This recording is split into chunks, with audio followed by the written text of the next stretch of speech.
আলা রাসূলিল্লাহ বাদ। সুপ্রিয় দর্শক শ্রোতা ভাই বোন, আসন্না ফাউন্ডেশন স্টুডিও থেকে আপনাদের সঙ্গে যুক্ত হয়েছি। আসন্না ফাউন্ডেশন আয়োজিত সাপ্তাহিক সরাসরি প্রশ্ন উত্তরমূলক অনুষ্ঠান শরীর সমাধানের 228তম পর্বে নির্দিষ্ট সময়ের প্রায় 40 মিনিট পর আজ আমরা লাইভ অনুষ্ঠানে যুক্ত হয়েছি। তার কারণ আপনারা জানেন যে আসন্না ফাউন্ডেশন আয়োজিত এসএসসি এবং দাখিল পরীক্ষা সমাপনকারীদের জন্য আজ আমাদের যে অনুষ্ঠান ছিল সেখানে লাইভ সম্প্রচারিত হয়েছিল। তো লাইভের সমস্ত মেশিনপত্র সবগুলো আবার স্টুডিওতে এনে সেট আপ করার পর কিছুটা যান্ত্রিক ত্রুটি দেখা দিয়েছে, যার ফলে 40টি মিনিট আমরা স্টুডিওতে আপনাদের জন্য অপেক্ষা করেছি। যেহেতু দেরিতে আমরা সংযুক্ত হয়েছি, সেজন্য আজকের লাইভ অনুষ্ঠানটি আমরা ইনশাআল্লাহ 30 মিনিটে সমাপ্ত করব ইনশাআল্লাহ তাআলা। যেহেতু হজের কারণে আমাদের 1-2টি লাইভ অনুষ্ঠান আমরা এমনিতেই অংশগ্রহণ করতে পারবো না, সেজন্য আজকে 30 মিনিটের জন্য হলেও লাইভ অনুষ্ঠানটিতে আমরা অংশগ্রহণ করাটা প্রয়োজনীয় মনে করেছি, সেজন্য আপনাদের সঙ্গে যুক্ত হয়েছি। আশা করি আপনারা আমাদের সঙ্গেই থাকবেন এবং বিরতিহীনভাবে 30 মিনিটের লাইভ অনুষ্ঠানটি আমরা করবো ইনশাআল্লাহ তাআলা। যথারীতি অন্যান্য দিনের মতো আপনাদের যে কোনো জীবন জিজ্ঞাসা মন্তব্যের ঘরে লিখুন। আমরা ইনশাআল্লাহ আপনাদের বেশি থেকে বেশি সংখ্যক প্রশ্ন উত্তর দেওয়ার চেষ্টা অব্যাহত রাখবো, যদি আল্লাহ আমাদেরকে তৌফিক দান করেন। এবং জ্ঞানের অনুষ্ঠানটি অন্যদের মাঝেও আমরা ছড়িয়ে দিই, যাতে অন্যরাও সেখান থেকে তাদের প্রয়োজনীয় জ্ঞান আহরণ করতে পারেন। প্রিয় দর্শক, আর বিলম্ব না করে চলুন আপনাদের প্রশ্ন উত্তরের আলোকিত ভুবনে আমরা প্রবেশ করি। ইতিমধ্যে আমি বিভিন্ন প্রশ্ন দেখতে পাচ্ছি। মোহাম্মদ শরীফ আপনি লিখেছেন, 2-1 দিনের মধ্যেই সংসদে বাজেট উত্থাপিত হবে। এবারের বাজেটে দেশি বিদেশি ঋণের সুদই দিতে হবে 1.25 লাখ কোটি টাকা। এ সম্পর্কে আপনি কি বলবেন? ভাই শরীফ, এ বিষয়ে আমরা এর আগেও একাধিকবার বলেছি, বাংলাদেশের সংখ্যাগরিষ্ঠ জনগণ যেহেতু মুসলিম এবং এদেশের মুসলমানরা অন্য যে কোনো বিষয়ের ক্ষেত্রে তাদের ত্রুটি বিচ্ছেদে যাই থাকুক না থাকুক, সুদ থেকে বাঁচার জন্য প্রত্যেকটা মানুষ কম বেশি চেষ্টা করে। যার কারণে আমরা দেখি যে কনভেনশনাল ব্যাংকগুলো পর্যন্ত ইসলামী ব্যাংকিংয়ের উইং খুলতে বাধ্য হয়, কারণ মানুষ সুদকে ঘৃণা করে, সুদ থেকে বাঁচার চেষ্টা করে। এজন্য জাতীয় বাজেটে সুদি ঋণের নির্ভরতা কমানোটা এটা আমাদের সংশ্লিষ্ট কর্তৃপক্ষের নৈতিক দায়িত্ব, সরকারের নৈতিক দায়িত্ব। কারণ জনগণ যে জিনিসটি চায় না, সে জিনিসটি জনগণের উপরে যথাসম্ভব চাপানো থেকে বিরত থাকাটা তাদের অবশ্যই দায়িত্বের মধ্যে পড়ে। বিধায় আমাদের জাতীয় বাজেটে এই সুদি ঋণের নির্ভরতাটা কমাতে হবে এবং সেটার জন্য আমরা এর আগে বলেছি যে সংশ্লিষ্ট বিষয় বিশেষজ্ঞরা তাদের মতামত দিবেন। আমরা আমাদের ক্ষুদ্র জ্ঞান থেকে আমাদের একজন দেশের নাগরিক হিসাবে যে বক্তব্য আছে সেখান থেকে আমরা বলতে চাই যে বহু খাত আছে যে খাতগুলোতে আসলে কৃচ্ছতা সাধন করলে, অপচয় বন্ধ করলে আমাদের অনেকখানি সুদি ঋণের উপর নির্ভরতা কমানো যাবে। ধরা যাক যে আমাদের সরকারি কর্মকর্তাদের জন্য যে লাক্সারিয়াস গাড়িগুলো কেনা হয়, এই গাড়িগুলোর ম্যাক্সিমামই ঢাকার মধ্যে বা শহরের মধ্যেই চলাফেরা করে। এমনকি লং রুটেও যদি চলাফেরা করে, সেখানে লাক্সারিয়াস গাড়ির প্রয়োজনীয়তা খুব বেশি আছে যে তা কিন্তু নয়। কিন্তু চাইলে আমরা তুলনামূলক কম দামের গাড়ি দিয়ে পারপাস সার্ভ করতে পারি। এরকম সরকারি কাজে কী পরিমাণ অপচয়, অপব্যয় এবং এমন সব ব্যয় হয় যে ব্যয়গুলোকে চাইলেই সংকোচন করা সম্ভব। শুধুমাত্র এভাবে সব জায়গায় যদি সংকোচন নীতি অবলম্বন করা হয়, তাহলে আমার মনে হয় যে সুদি ঋণের উপর নির্ভরতা অনেকাংশেই কমানো সম্ভবপর হবে। তাছাড়া এর জন্য দীর্ঘমেয়াদী পরিকল্পনাও করা দরকার, যে একটা সময় যেন সুদি ঋণের উপর নির্ভরতা সম্পূর্ণরূপে কমানো যায়। আল্লাহ রাব্বুল আলামিন সংশ্লিষ্টদেরকে সেই তৌফিক দান করুন। আমাদের সবাইকে প্রত্যেকের যার যার জায়গা থেকে সুদ থেকে মুক্ত থাকার জন্য আমাদের ব্যক্তিগত পর্যায়ে, রাষ্ট্রীয় পর্যায়ে যার যার জায়গা থেকে যার যার করণীয় আছে, সংশ্লিষ্ট সবাই যার যার দায়িত্বগুলো আমরা পালন করবো। আল্লাহ তাআলা আমাদেরকে তৌফিক দান করুন। মোহাম্মদ ফাহাদ আপনি লিখেছেন, সম্প্রতি ঢাকায় একটি গোলটেবিল অনুষ্ঠিত হয়েছে, শিরোনাম আসুন মাসিক নিয়ে কথা বলি। একান্ত ব্যক্তিগত বিষয় নিয়ে ধরনের অনুষ্ঠানের আয়োজন সম্পর্কে আপনার মন্তব্য কী? এটা আমার মনে হয় অতি সম্প্রতি নয়, তবে সম্প্রতি এটা নিয়ে আলোচনা উঠেছে। তবে এ ধরনের অনুষ্ঠান প্রায় হয়ে থাকে আমাদের দেশের শিক্ষা প্রতিষ্ঠানগুলোতে সচেতনতার নাম দিয়ে মাসিক এবং এ জাতীয় বিষয়গুলোকে নিয়ে খোলামেলা আলাপ আলোচনা করার জন্য একটা শ্রেণী মানুষ আমাদের সাধারণ কিশোর কিশোরীদেরকে এবং শিক্ষার্থীদেরকে উদ্বুদ্ধ করছে। প্রশ্ন হলো যে মাসিকের মতো বিষয়কে খোলামেলা কেন আলাপ করতে হবে? তারা বলছেন ট্যাবু ভাঙবেন। এই ট্যাবু ভাঙতে হবে কেন? অর্থাৎ তথাকথিত ট্যাবু ভাঙার নামে আপনি মাসিকের মতো একান্ত ব্যক্তিগত এবং সিক্রেট পার্সোনাল বিষয়গুলোকে খোলামেলা আলোচনা কেন করছেন? আমরা অনেকেই হয়তো জানি না যে এই চক্র বিদেশি এনজিও এবং তাদের মদতদাতা, তাদের এদেশি এজেন্ট যারা আছে, তারা এই মাসিক নিয়ে আপনার আলাপসালাপ, প্যাড নিয়ে আলাপসালাপ, এই জাতীয় বিষয় নিয়ে আলাপসালাপ তারা স্কুলে খুল্লম খোলা করার জন্য তারা ক্যাম্পেইন করছে। এবং রীতিমতো আমাদের অনেকের কাছে এটা বেশ মানে গা সওয়া নয়, শুধুমাত্র অনেকে এটাকে অ্যাপ্রিসিয়েট করছি, আমরা মনে করছি যে কাজটা হয়তো ভালো। আমার প্রশ্ন হলো যে মানব ইতিহাসের শুরু থেকে আজও পর্যন্ত মেয়েদের যে মাসিক হয়ে থাকে, এই মাসিক নিয়ে খুল্লম খোলা আলাপ আলোচনা না হওয়ার কারণে কি ক্রাইসিস তৈরি হয়েছে, সমস্যাটা কি তৈরি হয়েছে? যদি বলেন যে কোথাও কোনো মেয়ে এই সম্পর্কে খুব বেশি খোলামেলা না হওয়ার কারণে বা না বলতে না পারার কারণে তার কোনো সমস্যা হয়েছে, তো সেটার রেশিও কতটুকু? আর এখন এটা নিয়ে খোলামেলা আলোচনা করার যে ফলশ্রুতি সেটা কি, সেটা দিনের আলোর মতো পরিষ্কার এবং কারোর সেটা বোধহয় আর বলে বোঝানোর অপেক্ষা রাখে না। দেখুন, মানুষের স্বভাবজাত লজ্জা, লাজুকতা, এটা মানুষের অনেক বড় একটা সম্পদ। এটা যখন হারিয়ে ফেলে কোনো সমাজের মানুষ, তখন সে সমাজ থেকে মানুষ ভালো কিছু আশা করে না, সেখান থেকে কল্যাণের কোনো কিছু মানুষ পায় না। মাসিকের মতো পার্সোনাল বিষয় নিয়ে তো আলাপ আলোচনা করতে, মানুষ তো মলমূত্র ত্যাগ করে, সেটাও তো পার্সোনাল বিষয়, তো সেটা নিয়ে একেবারে খুল্লম খোলা গোল টেবিল বৈঠক করে আলোচনা করেন তো দেখি? নিশ্চয়ই সেটা আপনি আলোচনা ওইভাবে করবেন না। আজকাল এই ক্যাম্পেইন যারা করছে তারা এও বলছে যে বাবা ভাইকে মাসিকের প্যাড আনতে দেন এবং এটা গোপন করতে হবে কেন? আমার প্রশ্ন হলো যে গোপন করার মধ্যে সমস্যাটা কোন জায়গায়? আমাদের সমাজে এই মানে যুগ যুগ ধরে যে চলে আসছে এই বিষয়ে মানুষের স্বভাবজাত লাজুকতা, আর এটা তো লাজুকতার বিষয়, এটা এমন এক বিষয় যে এটা আসলে খোলামেলা আলোচনার বিষয় না। পশ্চিমা যে সংস্কৃতি, তা সেখানে আপনার মানুষের যৌন কর্মকেও তারা আজকাল ব্যক্তিগত কর্ম বা গোপন কর্ম তারা মানতে রাজি না। তো মলমূত্র ত্যাগ করার জন্য আর তাহলে এটা কি এখানেও আর ওয়াল দেওয়ার দরকার কি? গ্লাস লাগাই দেন, এটাকেও আর ব্যক্তিগত কাজ বলার দরকার কি? খুবই দুর্ভাগ্যজনক। এরা আমাদের সমাজের তরুণদের মধ্যে, বিশেষ কিশোরদের মধ্যে নির্লজ্জতাকে ছড়িয়ে দিতে চায়। এদের বিরুদ্ধে আমাদের সোচ্চার হতে হবে। এরা আমাদের সমাজে নানা মুখরোচক স্লোগান দিয়ে এ ধরনের ক্যাম্পেইন করছে এবং এই সমস্ত ক্যাম্পেইনের কুফল আমরা দেখতে পাচ্ছি। আজ আমাদের কিশোরদের যে ভয়াবহ দুরবস্থা, এর অন্যতম কারণ হলো তাদের এই স্বভাবজাত যে লাজুকতা, সেটাকে তারা তুলে দেওয়ার অপচেষ্টায় লিপ্ত আছে। এমডি মাসুম বাচ্চা লিখেছেন, কোনো সম্পদের নেশাব পরিমাণ মালিক হলে 1 বছর অতিবাহিত হওয়ার পর ওই সম্পদ যদি নেশাব পরিমাণ না থাকে তাহলে যাকাত দিতে হবে কিনা? সকল সম্পদকে 1 বছর অতিবাহিত হওয়া শর্ত? কোনো সম্পদ, কেউ যদি নেশাব পরিমাণ সম্পদের মালিক হয়েছে, এরপর মাঝখানে যদি কোনো সম্পদ এসে যুক্ত হয়, তাহলে ওইটার আর 1 বছর অতিবাহিত হওয়া জরুরি নয়। বরং আগের যেই নেশাব আছে সেই নেশাবের সাথে যেটাই প্লাস হবে, সেটা আগের নেশাবের যখন জাকাত দিবেন সেটার সাথে মাঝে প্লাস হওয়া সম্পদেরও জাকাত আপনি দিয়ে দিবেন। আব্দুল্লাহ আল জুবাইর আপনি লিখেছেন, ব্যাংক থেকে লোন নেওয়া হারাম, কিন্তু বিপদে পড়ে কেউ যদি নিয়ে ফেলে এই গুনাহের ক্ষমা কি হবে? কিভাবে তওবা করলে আল্লাহ তাআলা মাফ করবেন? ভাই আব্দুল্লাহ আল জুবাইর, সুদী ব্যাংকের লোন বা সুদী প্রতিষ্ঠান থেকে সুদভিত্তিক লোন নেওয়া হারাম। অতএব কেউ সুদভিত্তিক লোন নিয়ে ফেললে আল্লাহ সুবহানাহু ওয়া তাআলার কাছে তওবার প্রক্রিয়া হলো যে খুব দ্রুততার সাথে তার অন্য স্থাবর সম্পদ দিয়ে বিক্রি করে হলেও বা অন্য হালাল বা বৈধ লোন নিয়ে হলেও এই লোনটাকে ক্লোজ করে ফেলা, অর্থাৎ যত দ্রুত সম্ভব এটা ক্লোজ করে ফেলা এবং আগের চুক্তি অনুযায়ী যে সুদ, সে সুদ দেওয়ার কারণে যদি তিনি এখন ভুল বুঝতে পারেন এবং তওবা নাসুহা করেন, আশা করে যে আল্লাহ তাআলা তাকে মাফ করবেন এবং তওবা নাসুহা করবেন, জীবনে আর কখনো তিনি সুদের পথে পা বাড়াবেন না, যত বিপদই তার হোক না কেন। আশা করে যে আল্লাহ রাব্বুল আলামিন ক্ষমা করবেন, কারণ তিনি ক্ষমাশীল, তিনি ক্ষমাকে ভালোবাসেন। ইন্নাল্লাহা ইউহিব্বুত তাওয়াবিনা ওয়া ইউহিব্বুল মুতাতাহহিরিন। আল্লাহ তাআলা তওবা করে আল্লাহর দিকে যারা আসেন তাদেরকে আল্লাহ তাআলা ভালোবাসেন, বিধায় তওবা করে গুনাহ মাফ চাইলে আশা করে যে আল্লাহ তাআলা মাফ করবেন। নদী এআইডি থেকে আপনি লিখেছেন, কিভাবে দোয়া করলে দোয়া কবুল হয়? দেখুন, দোয়া আল্লাহ তাআলার সবচেয়ে প্রিয় আমল, বান্দার এই আমলটি আল্লাহ সবচেয়ে বেশি পছন্দ করেন, বিধায় দোয়া আমাদের করা উচিত। দোয়া কবুলের প্রক্রিয়া 3টি হয়ে থাকে হাদিসের আলোকে। একটা হলো আমি যা চাইলাম কাঙ্ক্ষিত তা পেয়ে গেলাম, আরেকটা হলো যা চাইলাম তা পেলাম না, কিন্তু বিপরীতে এমন কিছু পেলাম যেটা আসলে এই দোয়ার চাইতেও, যেটা কাঙ্ক্ষিত আমি চেয়েছি দোয়ার মাধ্যমে, এর চাইতেও গুরুত্বপূর্ণ কিছু, সেটা যদি আমি পেয়ে যাই তাহলে সেটা হবে এর চাইতেও গুরুত্বপূর্ণ।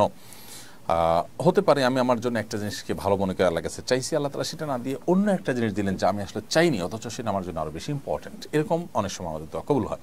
আবার কোনো কোনো ক্ষেত্রে আমার কাঙ্ক্ষিত বিষয়টা দুনিয়ার তার কোনো বিনিময় না দিয়ে আল্লাহ তাআলা আখিরাতে তার বিনিময় দিবেন। এটাও দোয়া কবুলের একটা প্রক্রিয়া এবং পদ্ধতি। তো সব ক্ষেত্রেই আল্লাহ রাব্বুল আলামিনের কাছে বান্দা কল্যাণের আশা করবেন এবং কখনো নিরাশ হবেন না। দোয়া কবুলের শর্ত পূরণ করে দোয়া করলে ইনশাআল্লাহ দোয়া কবুল হবে, সেই ব্যাপারে জোরালোভাবে তিনি আশা রাখবেন। হালাল ভক্ষণ থাকা, হালাল উপার্জন থাকা, সেই সাথে অবৈধ বা অন্যায় কোনো কাজের জন্য দোয়া না করা, দোয়া করে দোয়া কবুলের জন্য তাড়াহুড়া না করা, এই বিষয়গুলো দোয়া কবুলের জন্য মৌলিকভাবে শর্ত। আলী হাসান লিখেছেন, আমি যে দোকানে চাকরি করি সে দোকানে মালিক মাঝে মধ্যে দোকানে থাকেন না, তখন দোকান বন্ধ করতেও নিষেধ করে যান। আমার তখন দোকানে নামাজ পড়া লাগে, এখন কি ওই জায়গায় চাকরি করা আমার জন্য জায়েজ হবে? ভাই আলী হাসান, দোকানে যদি নামাজ পড়তেই হয় তার দোকানে একাধিক ব্যক্তি থাকলে তাদেরকে নিয়ে জামাতে নামাজ পড়বেন, এবং মাঝে মধ্যে এরকম হলেও প্রায় সময় আপনি যেন জামাতে সামিল হতে পারেন মালিকের সাথে, সেটি নিয়ে আপনি আলোচনা করবেন, বোঝাপড়া করার চেষ্টা করবেন। আর যদি আপনার সাথে আর কেউ না থাকে বা কেউ আপনাকে তিনি জামাতে নামাজ পড়ার কোনো সুযোগ না দেন, তাহলে সেক্ষেত্রে অবশ্যই আপনি বিকল্প কোনো চাকরি খোঁজার চেষ্টা করবেন এবং আল্লাহ তাআলার উপরে আস্থা রাখবেন, ভরসা রাখবেন। আল্লাহ তাআলা আপনার রিজিকের ব্যবস্থা ইনশাআল্লাহ অবশ্যই করবেন। সেভাবে সিরিয়াসনেসের সাথে আপনি চেষ্টা করবেন এবং বিকল্প নিয়ে ভাববেন। মোহাম্মদ ফাহাদ লিখেছেন, সম্প্রতি ঢাকা একটি গোলটেবিল অনুষ্ঠিত হয়েছে, শিরোনাম হলো আসন মাসিক নিয়ে কথা বলি। সরি, এটা নিয়ে আমরা তো একবার উত্তর দিয়েছি।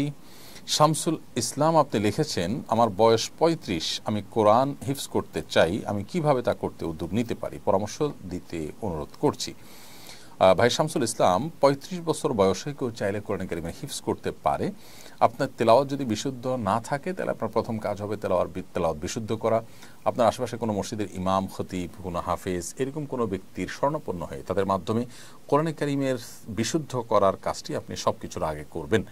এর পাশাপাশি আপনি যদি সুযোগ পান তাহলে সেক্ষেত্রে আপনার দায়িত্ব হবে হেফজ শুরু করে দেওয়া। কোনো একজন হাফেজে কোরআন যিনি কোনো একটা মসজিদে দায়িত্ব পালন করছেন অথবা কোনো একটা মাদ্রাসায় দায়িত্ব পালন করছেন, এক কথা যিনি হাফেজ, এরকম কোনো ব্যক্তির শরণাপন্ন হয়ে তার সহযোগিতা নিয়ে আপনি প্রতিদিন একটু একটু করে তেলাওয়াত করবেন এবং যেটা তেলাওয়াত করছেন সেটা সালাতের মধ্যে, নামাজের মধ্যে বারবার করে নফল নামাজে, ফরজ নামাজে আপনি পড়তে থাকবেন। ইনশাআল্লাহ আপনি এভাবে যদি ধীরে ধীরে শুরু করে দেন, আশা করা যায় আল্লাহ রাব্বুল আলামিন একসময় আপনাকে অবশ্যই তৌফিক দান করবেন এবং আপনি ইনশাআল্লাহ তাআলা আপনার কাঙ্ক্ষিত জায়গায় পৌঁছতে পারবেন, অর্থাৎ আপনি আপনার হিফজ সম্পাদন করতে পারবেন। আল্লাহ তাআলা আপনাকে সেই তৌফিক দান করুন, আমরা মনে প্রাণে আপনার জন্য দোয়া করছি।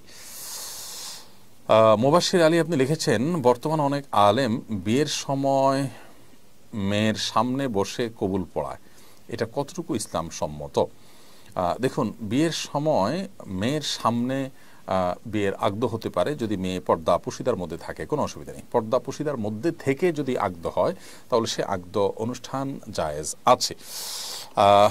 আর যদি পর্দা পুশিদার খেলাফ হয় তাহলে সেক্ষেত্রে মেয়েকে উপস্থিত রেখে এমনটি করার কোনো কারণ নেই, কারণ পর্দা ইসলামের ফরজ বিধান, বিধায় সেই ফরজ বিধান বিবাহের মধ্যে লঙ্ঘন হলে সেটা কিন্তু নাজায়েজ কাজ হবে। বিধায় এই বিষয়টি খেয়াল রাখতে হবে যে মেয়ের উপস্থিতি যদি আগদ হয়ে থাকে সেখানে পর্দা ঠিকমতো হচ্ছে কি হচ্ছে না। তো এই জন্য মেয়ের উপস্থিতি থাকাটা যে জরুরি নয় সেটা আমাদের বোঝা দরকার। অনেকে মনে করি আমরা মেয়েদের উপস্থিতি থাকা জরুরি, মেয়ের উপস্থিতি থাকা মোটেও বিয়ের আগদ সম্পন্ন হওয়ার জন্য জরুরি নয়, বরং আগদ সম্পন্ন হওয়ার জন্য মেয়ের অনুমতিটা জরুরি। অনুমতি যদি নিয়ে আসা হয় বা মেয়ের সম্মতি যদি থাকে সেক্ষেত্রে মেয়ের পক্ষ থেকে মেয়ের বাবা বা পরিবারের কোনো সদস্য তার তরফ থেকে প্রস্তাব বা সম্মতি এটা দিলেই চলবে ইনশাআল্লাহ তাআলা। এরপরে সোহাইব আহমদ আপনি লিখেছেন, আসুন্নাহ ফাউন্ডেশনের সবার জন্য কোরবানি প্রজেক্টের আদ্যপন্ত জানতে চাই। ভাই সোহাইব আহমদ, আসুন্নাহ ফাউন্ডেশনের কোরবানি প্রজেক্টের ইতিমধ্যে আমরা ঘোষণা করেছি, সবার জন্য কোরবানি প্রজেক্ট এবছরও ইনশাআল্লাহ যথারীতি হচ্ছে এবং সেই সাথে আমরা কোরবানির গোশত সংগ্রহ করার কাজ যেটি গত 2 বছর যাবত করছি সেটি এবছর আমরা আবারও করছি ইনশাআল্লাহ তাআলা।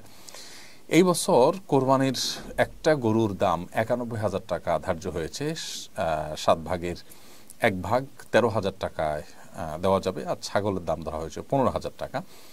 এবং বন্যা দুর্গত এলাকাগুলোকে এবার প্রাধান্য দিয়ে আমরা কোরবানির কাজ পরিচালনা করবো ইনশাআল্লাহ তাআলা।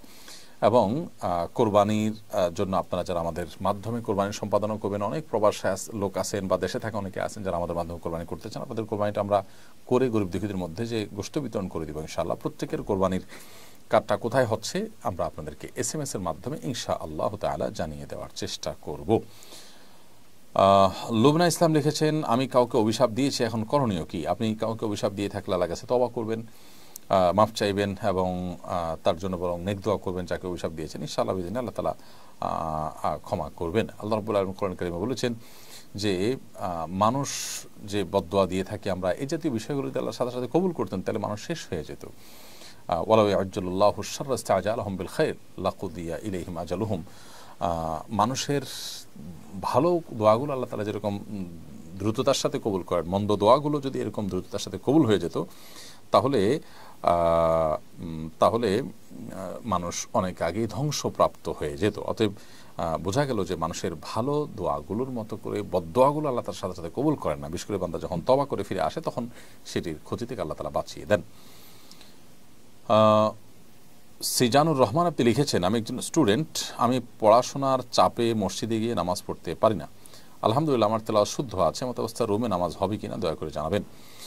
ভাই সিজানুর রহমান, আপনি ছাত্র মানুষ, পড়াশোনার চাপে যে মসজিদে গিয়ে সালাত আদায় করতে পারছেন না এবং আপনার তেলাওয়াত শুদ্ধ আছে, তো সেক্ষেত্রে আপনি রুমে কয়েকজনকে নিয়ে জামাতে নামাজ পড়তে পারেন প্রয়োজনে, কিন্তু একাকী নামাজ পড়বেন না।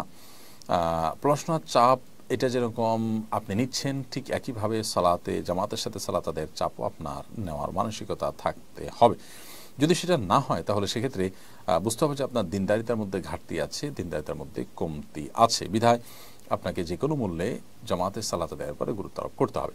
হৃদয় আহমেদ আপনি লিখেছেন, তাহাজ্জুদ নামাজ এবং ফজরের নামাজ একসাথে পড়া যাবে কিনা?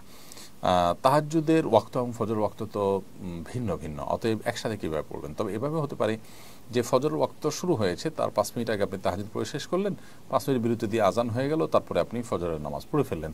এইভাবে একসাথে বলতে এইভাবে আপনি পড়তে পারেন, তবে অবশ্যই পুরুষ মানুষ জামাতের সাথে আদায় করতে হবে ফজরের নামাজ। ওয়ালিউল্লাহ মেজবা লিখেছেন, জায়গার সংকট থাকলে 30-40 বছর পুরানো কবরের উপরে ঘর তোলা যাবে কিনা, এর বিধান কি? যদি কবরের লাশ মাটির সাথে মিশে যায় এবং বিকল্প কোনো জায়গা না থাকে, কেউ নিরুপায় হয়, তাহলে সেক্ষেত্রে কবরের উপরে রাস্তাঘাট করা বা ঘরবাড়ি করাকে অনেক ওলামা ইকরাম জায়েজ বলেছেন, যদি অনেক ওলামা ইকরাম সেটাকে সর্বাবস্থায় কবরস্থানের পরে কোনো স্থাপনা করাকে মাকরুহ বলেছেন।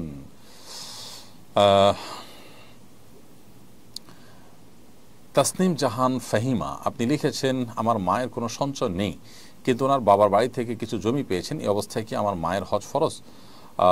বোন তাসনিম, আপনার মায়ের কোনো সঞ্চয় যেহেতু নেই, অতএব বাবার বাড়ি থেকে যে জমি পেয়েছেন সেই জমির উপার্জনের উপরে তিনি যদি নির্ভর থাকেন অথবা তার ফসলের উপর নির্ভর থাকেন, তাহলে সেক্ষেত্রে তার সেই জমি বিক্রি করে তার জাকাতও দিতে হবে না, হজও করতে হবে না। আর যদি ওই জমির উপরে নির্ভরতা তার করতে না হয়, বরং এটা এমনিতেই পড়ে থাকে, তাহলে সেক্ষেত্রে এই জমি বিক্রি করে হজ করার মতো সুযোগ থাকলে তিনি হজ করবেন। একজন নারীর হজ করার জন্য 2জন লোকের হজের টাকা লাগে, মাহরাম এবং তার নিজের, সেরকম টাকা যদি হয় টাকা এগুলা বিক্রি করে তাহলে তাকে হজ করতে হবে। আর জাকাতের বিষয়টা হলো যে ল্যান্ড যদি বিক্রির উদ্দেশ্যে না থাকে, জাস্ট পড়ে আসে অ্যাজ এ অ্যাসেট অথবা ফসল উৎপাদন করছেন, তাহলে ল্যান্ডের ভ্যালুর উপরে জাকাত আবশ্যক হয় না। জায়ান আহমদ আপনি লিখেছেন, নামাজ বা কোনো আমল করার সময় মনের অজান্তে লোক দেখানোর কথা মনে হয়, সাথে সাথে অনুতপ্ত হয়ে এতে কি দিয়া হবে? না, এতে দিয়া হবে না ইনশাআল্লাহ। নিজের ইচ্ছার বাইরে মনের ভিতরে যে আপনার চিন্তা আসে, এই চিন্তার কারণে মানুষ গুনাহগার হবে না, এটা শয়তান সৃষ্টি করে, এবং এটা আসার সঙ্গে সঙ্গে মানুষ যখন অনুতপ্ত হয়, লজ্জিত হয়, নিজেকে ভৎসনা করে এবং তওবা করে ফিরে আসেন, আশা করে যে আল্লাহ রাব্বুল আলামিন তাকে ক্ষমা করবেন। মামুন বিল্লাহ আপনি লিখেছেন, প্রাকৃতিক দুর্যোগ এলেই কেউ একে আল্লাহর গজব সাব্যস্ত করেন, অথচ এতে অনেক আলেম ওলামাও মারা যান, আসলেই কি এসব আল্লাহর গজব? আমরা এর আগে বিভিন্ন সময় বলেছি যে প্রাকৃতিক দুর্যোগ মানেই আল্লাহর গজব মনে করাটা এটা আমাদের জ্ঞানের স্বল্পতার কারণে আমরা করে থাকি। মূলত প্রাকৃতিক দুর্যোগ এটি কখনো কখনো আল্লাহ তাআলার তরফ থেকে বান্দার জন্য পরীক্ষা হিসাবে থাকে, কখনো কখনো এটি আল্লাহ তাআলা দিয়ে থাকেন বান্দার সবর এবং মর্যাদার মাধ্যমে তার মর্যাদা বৃদ্ধি করবার জন্য, আবার কখনো কখনো মানুষের কৃতকর্মের ফসল স্বরূপ দিয়ে থাকেন। অতএব এটাকে সর্বাবস্থায় আপনার গণহারে আল্লাহ তাআলার পক্ষ থেকে আযাব বা গজব হিসাবে আখ্যায়িত করা এটা মোটেই দায়িত্বশীলতার পরিচয় নয়। শাহিনা আফরোজ নিশি লিখেছেন, আমার এক বোন তার প্রবাসী স্বামীকে তালাক দিয়ে একই দিনে প্রেমিককে বিয়ে করে, তার এই বিয়ে এবং তালাক বৈধ হয়েছে কিনা, না হলে করণীয় কি? তা আর এই মেয়ে যদি তার ভুল বুঝে পূর্বের স্বামীর কাছে ফেরত যেতে চায়, যেতে পারবে কিনা, পারলে কি করতে হবে? বোন শাহিনা, প্রথম কথা হলো যে এই ধরনের প্রশ্নের উত্তর কোনো আলেমের সাথে সরাসরি সাক্ষাৎ করে ডিটেল লিখে তারপরে নেওয়ার চেষ্টা করতে হবে, কারণ এখানে অনেকগুলো পাল্টা প্রশ্নের ব্যাপার আছে যে প্রশ্নগুলো আপনাকে আমি করতে পারছি না এখানে। অতএব আমি অনুরোধ করব যে কোনো একটা ফতোয়া বিভাগে কোনো বড় কোনো মাদ্রাসায় কোনো মুফতি থাকলে তার সাথে ফেস টু ফেস আপনি বিস্তারিত জানিয়ে তারপরে এই সমস্যার সমাধান নেওয়ার চেষ্টা করবেন। বিশেষ করে তিনি কি তালাক দিয়েছেন কিভাবে, একজন স্ত্রী তো তার স্বামীকে তালাক দিতে পারেন না, তাহলে তার প্রক্রিয়াটা কি ছিল, অর্পিত তালাকের ছিল কিনা, অর্পিত তালাকের শর্ত পাওয়া গেছে কিনা, অনেকগুলো ব্যাপার স্যাপার থাকবে। তবে মৌলিকভাবে একটু বলে রাখি যে একজন স্বামীর সাথে কোনো নারীর যদি বৈধ ডিভোর্সও হয়, এখানে আদৌ বৈধ ডিভোর্স হয়েছে কিনা আমরা জানি না, যদি বৈধ ডিভোর্স হয়েও থাকে তারপরও তিনি সাথে সাথে আরেকটি বিয়ে করলে পরবর্তী বিয়েটা অবৈধ হয়, সে বিয়ে বাতিল এবং সে বিয়ে গ্রহণযোগ্য নয়। আর পূর্বের স্বামীর কাছে ফিরে যাওয়াটা নির্ভর করবে যে তালাক তার কোন পর্যায়ে আছে, তিনি কোন পর্যায়ে তালাক দিয়েছেন, সেটা আদৌ তালাক হয়েছে কিনা, হলে কয় তালাক হয়েছে, এগুলোর উপর নির্ভর করবে। বিধায় এই বিষয়ে আমি আসলে উত্তর দিতে পারছি না আপনাকে। সাব্বির হোসেন লিজেন আপনি লিখেছেন, না বুঝে ওয়াদা করে ওয়াদা ভঙ্গ করলে কোনো ক্ষতি হবে কিনা। না বুঝে ওয়াদা করেছেন এমন ওয়াদা যেটা আসলে রক্ষা করতে পারবেন না, তো এটা আপনি ভঙ্গ করেছেন, তাহলে সেক্ষেত্রে আল্লাহ তাআলার কাছে তওবা করবেন, খাঁটি তওবা, যে এ ধরনের দায়িত্ব জ্ঞানহীনতার কাজ আর করবেন না। কারণ ওয়াদা করার পর ওয়াদা খেলাফ করা গুনাহের কথা এবং কবিরা গুনাহ, তো এই কবিরা গুনাহ থেকে আল্লাহ তাআলার কাছে মাফ চাইতে হবে, তওবা নাসুহা এবং খাঁটি তওবা করতে হবে। এরপর প্রশ্ন হলো, আমি একটি হিন্দু সম্প্রদায়ের মেয়ে, আমি ইসলাম ধর্মকে বিশ্বাস করি এবং আল্লাহর ইবাদত করতে চাই। এখন আমি যদি প্রকাশ্যে ইসলাম ধর্ম গ্রহণ করি তাহলে আমার পরিবার আমাকে ত্যাগ করবে, এমন অবস্থায় আমার কি করা উচিত, আমার পরামর্শ চাই। ধন্যবাদ বোন, আল্লাহ তাআলা আপনাকে হেদায়েতের পথে আসার তৌফিক দান করুন, আমরা আপনার জন্য মনে প্রাণে দোয়া করছি। আর আপনার প্রশ্নের উত্তর হলো যে আপনি যখন ইসলাম ধর্মের সত্যতা বিশ্বাস করেন মনে প্রাণে এবং আল্লাহর এবাদত আপনি করতে চাচ্ছেন, তাহলে সেক্ষেত্রে আপনার সৎ সাহস থাকতে হবে। প্রকাশ্যে ইসলাম এর কথা বললে পরিবার আপনাকে ত্যাগ করবে, সেজন্য নতুন মুসলিমদের সাপোর্ট করে এরকম প্রতিষ্ঠানগুলোর সাথে যোগাযোগ করে আপনি আপনার করণীয় ঠিক করবেন এবং একজন প্রাপ্তবয়স্ক মানুষ হিসাবে আপনার সে রাইট এবং অধিকার কিন্তু আছে। বিধায় দিন বা ইসলাম গ্রহণ করার পর নানা রকম কোনটা সময় পরিস্থিতির মুখোমুখি আমাদেরকে হতে হবে, সে বিষয়গুলো মাথায় রেখেই কিন্তু আমরা অগ্রসর হতে হবে। বিকজ সাহাবীদের কথা যদি আমরা বলি, ইসলামের ইতিহাসের প্রথম জিজ্ঞার সোনালী মানব যারা ছিলেন তাদের কথা যদি বলি, তারা ইসলাম গ্রহণ করার ফলে নানা রকমের বাধা বিপত্তির মুখোমুখি হয়েছেন, এরপরও তারা কিন্তু ইসলাম থেকে পিছপা হননি। শুভানা ইয়ারি থেকে আপনি লিখেছেন, নাপাক কাপড় পরিধান করে অজু করলে অজু হবে কিনা। নাপাক কাপড় পরিধান করে যদি কেউ অজু করেন অজু হয়ে যাবে, কারণ অজুর সাথে আসলে এটা সম্পর্ক নয়। তবে পরনে থাকা কাপড় নাপাক থাকলে যত দ্রুত সম্ভব সেটাকে পরিবর্তন করা কিংবা ধোয়া উচিত। বাট এই অবস্থায় যদি অজু করেন কেউ, অজু হয়ে যাবে, অজু হওয়া না হওয়ার সাথে এটা সম্পর্ক নয়। তবে হ্যাঁ, নাপাক কাপড় শরীরে লাগার কারণে যে অংশে নাপাক লেগেছে সেই অংশটা ধুয়ে তাকে নামাজ পড়তে হবে। নাজিমউদ্দিন আপনি লিখেছেন, ঘূর্ণিঝড় রিমালের সময় অনেক মৃত বন্য প্রাণী ভেসে যেতে দেখা যায়, অনেক মৃত হরিণও দেখা গেছে, এসব হরিণের চামড়া ছাড়িয়ে ব্যবহার করা যাবে কিনা। খুবই সুন্দর একটি প্রশ্ন।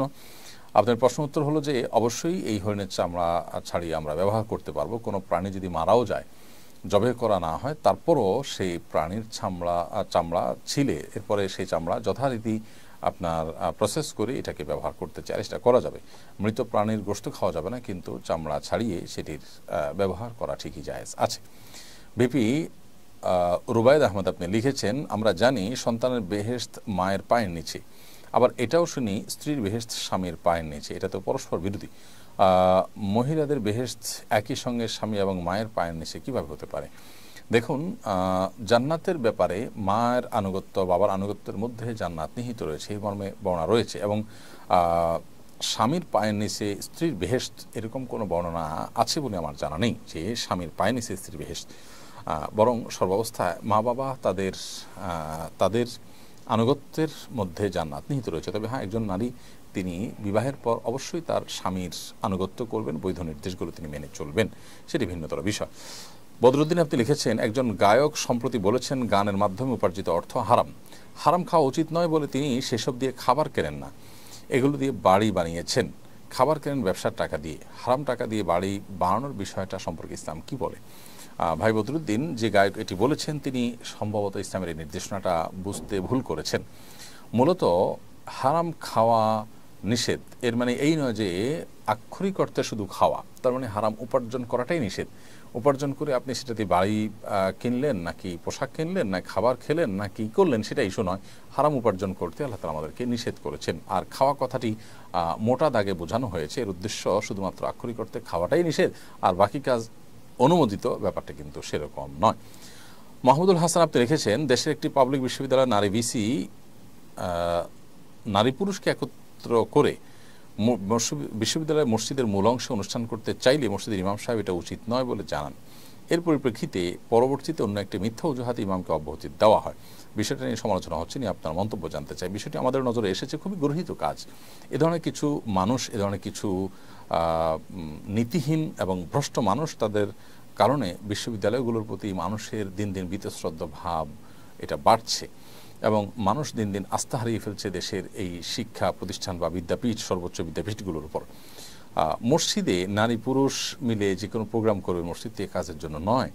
মসজিদ তো অন্য 10টা জায়গার মতো নয়, এটা আল্লাহর ঘর। অতএব এখানে ইমাম সাহেব নিষেধ করে তার দায়িত্বই তিনি পালন করেছেন। মসজিদে যদি কোনো নারী নামাজ পড়তে আসেন, তিনি যথা নিয়মে পর্দার সাথে তিনি আলাদা করে নামাজ পড়বেন। কিন্তু নারী পুরুষ একসাথে মিশ্রিত অবস্থায় আপনি সেখানে বিভিন্ন অনুষ্ঠান করবেন মসজিদের মধ্যে, এটা কোনো অবস্থাতে জায়েজ নয়। ইমাম সাহেব যেটি বলেছেন সেটি সত্যই বলেছেন। ইমাম সাহেবের কথাকে যদি তিনি সহ্য করতে না পারেন, তাহলে সেক্ষেত্রে তার সেটা সহ্য ক্ষমতার ঘাটতি এবং কমতি। তিনি ইমাম সাহেবের প্রতি এই কারণে অন্য অজুহাত তুলে যে ইমাম সাহেবের চাকরি থেকে তাকে অব্যাহতি দেওয়ার উদ্যোগ নিয়েছেন, সেটি অবশ্যই গর্হিত কাজ করেছেন এবং তার উচিত তওবা করা, আল্লাহর ভয় করে ফিরে আসা। আমাদের সবাইকে আল্লাহর কাছে চলে যেতে হবে। আমাদের অন্যায়, অনাচার, ক্ষমতার দম্ভ, এর সবগুলোর জন্য আল্লাহ তাআলা কিছু কিন্তু আমাদেরকে বিচারের মুখোমুখি হতে হবে। বিধায় আমরা আশা করব যে ইমাম সাহেবকে তার চাকরি ফিরিয়ে দেওয়া হবে এবং এই ভিসি তাকে যথাযথভাবে তার এই কৃতকর্মের জন্য প্রায়শ্চিত্ত করতে বাধ্য করা হবে। এটি আমরা প্রত্যেকটা মানুষই আশা করব এবং যে কোনো বিভাগ মানুষই সেটা আশা করবে। না হলে সমাজের মানুষের আস্থা দিন দিন তলানিতে যেতে থাকবে দেশের সর্বোচ্চ বিদ্যাপীঠগুলোর ব্যাপারে। খাদিজাতুল কুবরা আপনি লিখেছেন, আমি একজন স্টুডেন্ট, আমার পড়াশোনা মনোযোগী হতে পারছি না, আগের মতো ভালো রেজাল্ট করতে পারি না, চেষ্টার পরেও হয় না, এখন আমার কি করা উচিত? বোন খাদিজাতুল কুবরা, আপনার পড়াশোনার প্রতি মনোযোগী না হওয়ার অন্যতম বড় কারণ হতে পারে আপনার সোশ্যাল মিডিয়ার আসক্তি, মোবাইল ফোন ইত্যাদিতে ব্যস্ত থাকা ইত্যাদি ইত্যাদি। যদি এরকম কিছু হয়ে থাকে তাহলে সেক্ষেত্রে আপনি সেগুলো থেকে বেরিয়ে আসতে হবে এবং পড়াশোনায় মনোযোগ সৃষ্টি করবার জন্য আপনি রাতে তাড়াতাড়ি ঘুমিয়ে ভোরে উঠে পড়াশোনা করতে পারেন। সেটাও পড়াশোনার প্রতি মনোযোগ সৃষ্টি করতে সহায়ক ভূমিকা রাখতে পারে। এছাড়া আপনি ভালো কোনো সাইকিয়াট্রিস্টের সাথে যোগাযোগ করতে পারেন, ভালো কোনো কাউন্সিলের সাথে যোগাযোগ করতে পারেন এবং একজন বিচক্ষণ বিদগ্ধ আলেমের কাউন্সিলিংয়েও আপনার উপকার বয়ে আনতে পারে। পুরো অবস্থা জেনে তারপর আপনাকে পরামর্শ দেওয়াটা সহজ হবে। শাবিনা সুলতান আপনি লিখেছেন, আমি মানসিকভাবে খুবই কষ্টে আছি, আর সহ্য হচ্ছে না, কিভাবে নিজেকে সামলাবো। দেখুন, ইমানদারের কষ্টের, যে কোনো মানুষের কষ্টের একটা শেষ আছে, সীমানা আছে। দুনিয়া জীবন শেষ হয়ে গেলে আমাদের এই কষ্টগুলো আর থাকবে না। এজন্য একজন ইমানদার যে কোনো কষ্টে ভেঙে না পড়ে, মুষড়ে না পড়ে তিনি আল্লাহর প্রতি আস্থা রাখবেন এবং ভরসা রাখবেন। মনে রাখবেন যে এই পরিস্থিতি আপনার যে কষ্টের কারণ হচ্ছে, এটার এক সময় এন্ডিং আছে, এর একটা শেষ আছে, বিধায় এক সময় এটা শেষ হবে। বিধায় আপনি সবর করবেন এবং আল্লাহ সুবহানাহু ওয়া তাআলার কাছে কেমন বাক্যে দোয়া করবেন। আল্লাহ তাআলা তার প্রিয় নবীদেরকে, তার প্রিয় রাসূলদেরকে জীবনে অনেক বেশি বিপদ আপদ দিয়েছেন, পেরেশানি দিয়েছেন। অতএব তারা কিন্তু সেগুলোতে সবর করেছেন, ভেঙে পড়েন নাই। আপনি ভেঙে পড়বেন না, আল্লাহ তাআলার কাছে দোয়া করবেন। দুরুদ এবং দোয়া ইউনুস এবং ইস্তেগফার বিশেষ পাঠ করবেন এবং বিশেষ করে এই ধরনের পরিস্থিতিতে আল্লাহ তাআলার কাছে ডিপ্রেশন থেকে বাঁচার জন্য দোয়া করবেন। আল্লাহুম্মা ইন্নী আউযু বিকা মিনাল হাম্মি ওয়াল হাযান। আল্লাহ আপনার কাছে টেনশন, পেরেশানি, ডিপ্রেশন থেকে আমরা পানাহ চাই। আশা করা যায় আল্লাহ তাআলা আপনার প্রতি রহম করবেন। আব্দুল্লাহ জুবাইর লিখেছেন, দ্রুত বিবাহের জন্য কি কোনো আমল আছে? স্পেসিফিক কোনো আমল নেই, তবে দ্রুত বিবাহের জন্য আপনি নিজের উপার্জন করার পাশাপাশি আল্লাহ তাআলার কাছে সাধারণ সময় দোয়া করলেন এবং প্রচেষ্টা অব্যাহত রাখলেন। আশা করা যায় আল্লাহ তাআলা আপনাকে সফল করবেন। ফরিদ কবির লিখেছেন, লিচুর ক্ষেত্রে একটা ব্যাপার প্রায় লক্ষ্য করা যায়, পরিমাণে কম থাকে। যারা পরিমাণে কম দেয় তাদের ব্যাপারে ইসলাম কি বলে? কোরআনে কারীম আল্লাহ তাআলা বলেছেন, ওয়াইলুল লিল মুতাফফিফিন। যারা পরিমাণে কম দেয় ক্রয় বিক্রয়ের ক্ষেত্রে, তাদের জন্য ধ্বংস অনিবার্য, আল্লাহ তাআলা বলেছেন। এবং কওমে সামুদের যে ত্রুটিগুলো ছিল, তমল থেকে একটা ছিল যে তারা মাপে কম দিত। আরও বিভিন্ন জাতির এই ধরনের অপরাধ কর্ম ছিল এবং তার ফলশ্রুতিতে তাদের প্রতি আল্লাহ তাআলা আযাব এসেছে। আখির নবী মুহাম্মদ সাল্লাল্লাহু আলাইহি ওয়াসাল্লামের উম্মতের উপর একসাথে আযাব এসে সমূলে তাদের ধ্বংস করবে না। তবে আল্লাহ তাআলা কোরআনে ঘোষণা দিয়েছেন, ওয়াইলুল লিল মুতাফফিফিন, যারা ওজনে কম দেয় তাদের ধ্বংস অনিবার্য, সেটা আজ হোক আর দুদিন পরে হোক। বিধায় আল্লাহ তাআলার কাছে অবশ্যই এর জন্য জবাবদিহিতার মুখোমুখি হতে হবে এবং কিয়ামতের ময়দানের বিচার হবে, জাহান্নামে যেতে হবে। বান্দার হক এমন কঠিন বিষয় যে বান্দার হক আল্লাহ তাআলা মাফ করবেন না। বান্দার হক বান্দার কাছ থেকে যদি আপনি সেটার সুরাহা করে যেতে না পারেন, তাহলে মৃত্যুর পর আল্লাহ তাআলার কাছে আপনার প্রত্যেকটা পয়সার জন্য আপনাকে হিসাব দিতে হবে। সেখানে একজন লিচু বিক্রেতা 100 লিচু বলে দিলেন, তিনি জানেন সেখানে 10টা কম আছে, ইচ্ছাকৃত 10 কমায় দিলেন। তো এই যে বিজনেস তিনি করছেন, তিনি এর জন্য হারামে লিপ্ত এবং আল্লাহ তাআলার কাছে জবাবদিহি করবেন। বিধায় আল্লাহর ভয় তাদের মধ্যে থাকা উচিত। এবং মনে রাখা যদি এই সম্পদ আমাদেরকে সুখ দিতে পারে না যদি আমরা হারাম পদ্ধতিতে সেটি কামাই। সোহেল সুন্দরা লিখেছেন, বই বিনিময় উৎসব, এক বই বিনিময় অন্য বই বিনিময় কি সুদের পর্যায়ে পড়ে? যদি কারোর কাছে বই থাকে, একটা বই দিয়ে তিনি আরেকটা বই লেনদেন করেন পরস্পরের মধ্যে, তো এটা সুদের আওতায় পড়বে না। আশিক মণ্ডল আপনি লিখেছেন, কসর নামাজ জামাতে কিভাবে পড়বে এবং জুমার দিন কিভাবে কসর করব? কসর নামাজ আপনি যখন জামাতে পড়বেন তখন ইমাম সাহেব যদি মুসাফির হন এবং মুক্তাদিরও মুসাফির হয় তাহলে উভয়ে কসর পড়বেন। আর যদি ইমাম সাহেব স্থানীয় হয় তাহলে সেক্ষেত্রে মুক্তাদির জন্য আর কসর প্রযোজ্য হয় না। মুক্তাদি মুসাফির হলেও ইমামের আনুগত্য করে পুরো নামাজ পড়বেন। আর জুমার দিন মুক্তাদি যদি মুসাফির হন তিনি চাইলে জুমা না পড়ে জোহর পড়তে পারেন। আর যদি জুমা পড়েন তাহলে সেক্ষেত্রে জুমা ইমাম সাহেবের সাথে যথারীতি 2 রাকাত জুমাই পড়বেন, জুমার 2 রাকাতে তার কসর হয় না। মাহবুবুর রহমান লিখেছেন, ঘূর্ণিঝড় রিমালের দেশে দক্ষিণাঞ্চলে ব্যাপক ক্ষয়ক্ষতি হয়েছে, দুর্যোগকালে করণীয় কি? দুর্যোগকালে একে অন্যের সহযোগিতা করা খুব বেশি কর্তব্য। স্বার্থপরতার পরিচয় দেওয়া মোটেও উচিত নয়। সময় একরকম থাকে না, সময় পরিবর্তন হয়। সবচেয়ে বড় কথা হলো এই সময়গুলো আল্লাহ তাআলার সন্তুষ্টির লাভের বিরাট বড় সুযোগ আমাদেরকে তৈরি করে দেয়, এনে দেয়। সেজন্য সেই সুযোগটাকে সর্বোচ্চ সদ্ব্যবহার আমাদের করা উচিত এবং একে অন্যের পাশাপাশি দাঁড়ানো উচিত। ঘূর্ণিঝড় রিমাল দেশের দক্ষিণাঞ্চলে ব্যাপক ক্ষয়ক্ষতি হয়েছে, আসুন্নাহ ফাউন্ডেশনের কোনো ত্রাণ কার্যক্রম দেখতে পাচ্ছি না কেন? ধন্যবাদ আপনাকে আসুন্নাহ ফাউন্ডেশনকে স্মরণ করবার জন্য। আসলে দক্ষিণাঞ্চলে যে ক্ষয়ক্ষতি হয়েছে, প্রথমত সেই ক্ষয়ক্ষতিটা তো সন্দেহাতীতভাবে বেশ অনেক ক্ষয়ক্ষতি হয়েছে, কিন্তু আসুন্নাহ ফাউন্ডেশন এখান থেকে ত্রাণ কার্যক্রম পরিচালনা করার জন্য বেশ কিছু বিষয় আমরা গুরুত্বের সাথে খুব বিবেচনা করি। এর একটা হলো যে ক্রাইসিসটা যখন অনেক বেশি হয়, যখন আসলে কোনোভাবেই মানুষ সেটা টলারেট করার মতো থাকে না, তখন আমরা সর্বশক্তি দিয়ে নেমে পড়ার চেষ্টা করি। এখন দক্ষিণাঞ্চলে যে অবস্থা হচ্ছে সেটা অবশ্যই অনেক ক্ষয়ক্ষতি, কিন্তু দক্ষিণাঞ্চলে এমনিতে অনেক সময় বন্যা হয়, নদীমাতৃক এলাকা, সেখানে বন্যার সাথে মানুষ কিছুটা হলেও তাদের জানাশোনা আছে এবং এগুলো মোকাবেলা করার মতো পরিস্থিতি তাদের আছে। তারপরও সেখানে সহযোগিতা প্রয়োজন। কিন্তু আসুন্নাহ ফাউন্ডেশনের আপনারা জানেন যে অনেকগুলো প্রজেক্ট ইতিমধ্যে চলমান আছে। এই অবস্থায় আসলে অনেক জরুরি কাজ যেগুলো আমরা ইতিমধ্যে হাতে নিয়ে ফেলেছি সেগুলো শেষ না করে আসলে আমরা মুভ করতে পারছি না। যেজন্য আমরা ভাবছি যে আপাতত খাদ্যের কষ্টে সেখানে মানুষ আছে এবং অনাহারে মানুষ দিনাতিপাত করছে, এই লেভেলের কষ্টের চাইতে ঘরবাড়ি ভাঙন, অন্যান্য ক্ষয়ক্ষতিগুলো মানুষের বেশি হয়েছে, যার কারণে আমরা ইনশাআল্লাহ বন্যা পরবর্তী পুনর্বাসন করতে পারি কিনা সেটা নিয়ে আমরা ভাবছি, পর্যালোচনা করছি। এবং সেই সাথে কোরবানির যে প্রজেক্ট আমাদের আছে, ইনশাআল্লাহ কোরবানির প্রজেক্টটাকে আমরা এই ঘূর্ণিঝড় দুর্গত এলাকাগুলোতে বিশেষ প্রায়োরিটি দিয়ে আমরা সম্পাদন করার চেষ্টা করব ইনশাআল্লাহ তাআলা। সৌরভ ইসলাম সাজিদ লিখেছেন, ছোট একটা চাকরি করে বিয়ে করতে চাই, তবে মনের ভিতর নানা রকম দ্বিধাদ্বন্দ্ব আছে, এ বিষয়ে কিছু বলবেন? ভাই সৌরভ ইসলাম সাজিদ, আল্লাহ তাআলা আপনার মনের বাসনা পূরণ করুক, আমরা দোয়া করি, এবং আপনার বিবাহের যে প্রয়োজন সেটা আল্লাহ তাআলা পূরণ করার তৌফিক দান করুন। আমার মনে হয় আপনি কোনো আলেমের সাথে সরাসরি সাক্ষাৎ করে আপনার বিষয়টা সম্পর্কে আপনি জানার চেষ্টা করেন এবং সুরাহা করার চেষ্টা করেন, তাহলে ইনশাআল্লাহ বিদিল্লাহ আশা করা যায় যে আপনি আপনার সমস্যার সমাধান করতে পারবেন। আব্দুল আল কাফি লিখেছেন, দুর্যোগের মুহূর্তকেও অনেকে উদযাপন করে। ঘূর্ণিঝড় রিমালের সময়ও ফেসবুকে অনেকে খিচুড়ি খাওয়ার পোস্ট করেছে, কেউ কেউ তো রিমাল দেখতে কক্সবাজারেই চলে গেছেন। বিষয়টা কীভাবে দেখেন? দেখুন, আমরা খুব ভয়ঙ্কর একটা সময় পার করছি। আমার মনে হয় যে আজকাল যে কোনো বিষয় নিয়ে উৎসব করার বা যে কোনো বিষয়কে উদযাপন করার একটা মানসিকতা আমাদের মধ্যে তৈরি হয়েছে। এটা ভোগবাদ এবং বস্তুবাদ এই সমাজে ঝেঁকে বসার কারণেই হয়েছে। একজন ইমানদার তিনি পরকালে বিশ্বাসী হওয়ার কারণে তিনি ভোগবাদে গা ভাসাতে পারেন না, তিনি এই ধরনের উন্মাদনা তিনি করতে পারেন না। দুর্যোগ দুর্বিপাকে, বিশেষ করে ঘূর্ণিঝড়, প্লাবন, তুফান, এই সমস্ত পরিস্থিতিতে, ঝড় বৃষ্টি, এই সমস্ত পরিস্থিতিতে প্রান্তিক জনগোষ্ঠীর মানুষের অনেক কষ্ট হয়। তাদের কথা একজন বিবেকবান মানুষের মাথায় আসবে এবং তাদের জন্য কিছুটা করার চিন্তা করবেন। এর বাইরে সেই সময়টাতে ফুর্তি করা, আমি ঝড়ের মধ্যে বরং অনেক বেশি ফুর্তি করছি, আনন্দে আছি, আমি গোশ পোলাও খাচ্ছি বা খিচুড়ি খাচ্ছি, এই বিষয়গুলো সোশ্যাল মিডিয়াতে শেয়ার করা ইত্যাদি করা, এটা হলো দায়িত্ব জ্ঞানহীনতার পরিচয়। মানুষ যে এখন স্বার্থান্ত হয়ে গেছে, মানুষ যে তার আশপাশ নিয়ে ভাবার সুযোগ পর্যন্ত নেই, শুধুমাত্র নিজের সুখটুকুই দেখছে, এরকম একটা ভয়ঙ্কর পরিস্থিতি আমরা দেখতে পাচ্ছি। এবং ধর্মীয় শিক্ষা, নৈতিক শিক্ষা সর্বত্র এটাকে দূরে সরিয়ে দেওয়ার কারণে কিন্তু এই পরিস্থিতি তৈরি হয়েছে। বিধায় আমাদের উচিত হবে আল্লাহর কাছে তওবা করা, ইস্তেগফার করা এবং এ জাতীয় পরিস্থিতিতে আল্লাহর দিকে মনোনিবেশ করা, ফুর্তি করা নয়। এসে আকবর লিখেছেন, তাহাজ্জুদের আগে কি বিতরের নামাজ পড়া যাবে? তাহাজ্জুদের আগে বিতরের নামাজ পড়বেন না, বিতরের নামাজ হবে শেষ নামাজ। নবী সাল্লাল্লাহু আলাইহি ওয়াসাল্লাম বলেছেন যে আখিরু সালাতিকুম বিল্লাইলি বিতরা, তোমরা রাতের শেষ নামাজ হবে তোমাদের বিতির।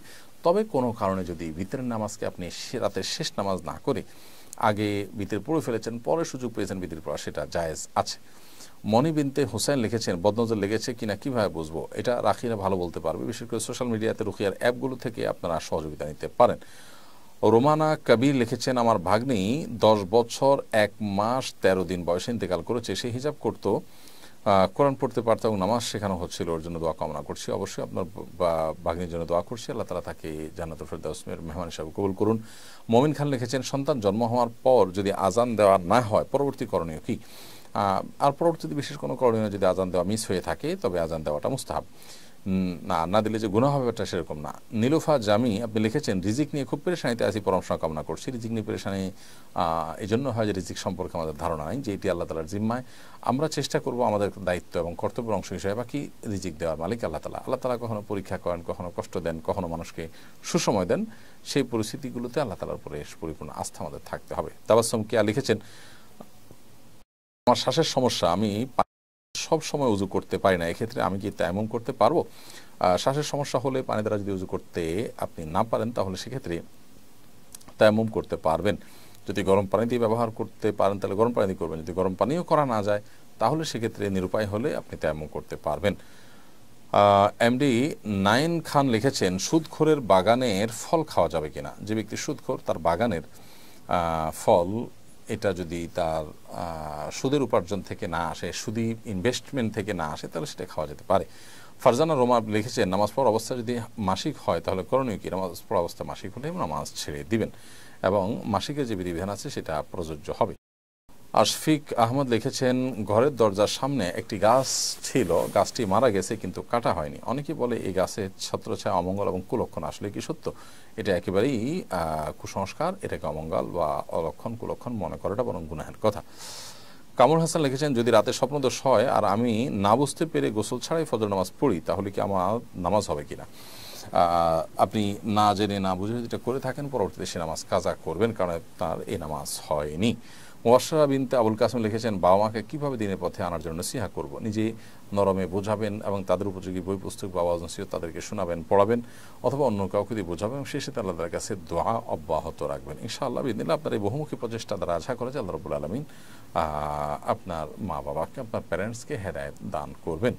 তবে চূড়ান্ত কথা হলো যে হেদায়েতের মালিক আল্লাহ তাআলা, আমরা চেষ্টা করার মালিক শুধুমাত্র আমরা চেষ্টা করব। প্রিয় দর্শক, দেখতে দেখতে আমরা অনুষ্ঠানের শেষের দিকে চলে আসছি। আমরা বলেছি যে আজকে যেহেতু যান্ত্রিক ত্রুটির কারণে লাইভটি আমরা দেরিতে শুরু করেছি, সেজন্য আমরা লাইভটি একটু সংক্ষেপে সারব। 30 মিনিট সারার কথা আমরা বলেছিলাম, কিন্তু সেটা ইতোমধ্যে 37 মিনিট হয়ে গেছে, যার কারণে আজকের জন্য আমরা লাইভটি এখানে শেষ করছি। ইনশাআল্লাহ আগামী সপ্তাহে যথাসময় আমরা আপনাদের সঙ্গে লাইভে সংযুক্ত হব। আজকে এই অনাকাঙ্ক্ষিত ত্রুটির জন্য এবং সংক্ষিপ্ত সময় লাইভ অনুষ্ঠানটি শেষ করবার জন্য আমরা দুঃখ প্রকাশ করছি। যারা কষ্ট করে দীর্ঘ সময় থেকে অপেক্ষা করেছেন তাদের কাছে ক্ষমা প্রার্থনা করছি। আমাদের অনাকাঙ্ক্ষিত ত্রুটিকে আপনারা মার্জনা করবেন। আজকে আসুন্নাহ ফাউন্ডেশন আয়োজিত এসএসসি এবং দাখিল পরীক্ষার্থীদের জন্য যে নাসিহা প্রোগ্রাম ছিল, সেখানে লাইভ অনুষ্ঠানের জন্য যন্ত্রপাতি নেওয়া হয়েছে, সেগুলো আবার স্টুডিওতে সেট আপ করতে গিয়ে কিছুটা ঝামেলা তৈরি হয়েছে। আশা করছি এটি দ্বিতীয়বার হবে না। আল্লাহ শুকর, যারা আমাদের সাথে শুরু থেকে অর্থাৎ প্রথম লাইভ থেকে ছিলেন তারা জানেন একসময় আমাদের লাইভ অনুষ্ঠানে প্রচুর যান্ত্রিক ত্রুটি হতো। আলহামদুলিল্লাহ উন্নত যন্ত্র এবং উন্নত প্রোগ্রাম আমরা এখন ইউজ করছি।